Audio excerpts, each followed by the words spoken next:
Bonjour, Nicolas Lété, professeur de karaté Shotokan et Kobudo d'Okinawa traditionnel et de style traditionnel depuis plus de 20 ans.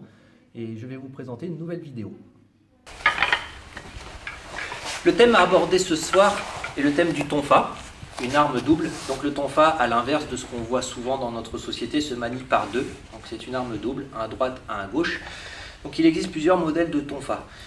Pour notre pratique, ce qui est important sur le tonfa, c'est un modèle. Évitons ce genre de matière, qui est les matières composites, pour des raisons en fait assez simples, des raisons de rebond, puisqu'on travaille beaucoup avec du bois.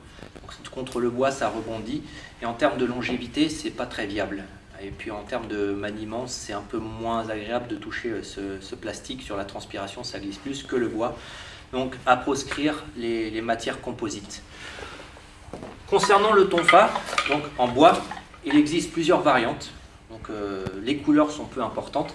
La qualité du bois à choisir, c'est avec l'expérience qu'on apprend à le choisir. Quand on en aura cassé quelques paires, on apprendra à les choisir. Sinon, les longueurs. Les longueurs sont importantes parce qu'il faut que le tonfa couvre l'avant-bras. Donc il faut que ça dépasse quand même un petit peu du coude, comme quand on en parlait des armes courtes comme le sai, notamment le nunchaku si c'est possible, que ça couvre le plus possible l'avant-bras. Voilà, par exemple ici nous avons un modèle de tonfa où là en effet c'est quand même assez court, donc ça ne va pas.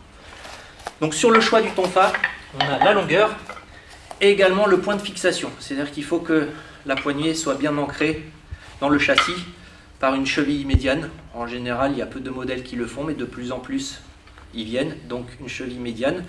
Et autre chose très importante, la longueur de la poignée. Étant dans une société de standardisation, il faut que la poignée soit le plus à ras de la main. Le haut de la poignée qui s'évase viennent se caler bien contre la main. Surtout pour les femmes, c'est assez difficile, étant plus petite des mains, à trouver des poignées adaptées. Donc l'idéal, c'est de fabriquer ces armes soi-même si on en a la possibilité. Voilà. Concernant le choix du tonfa, voilà la vidéo.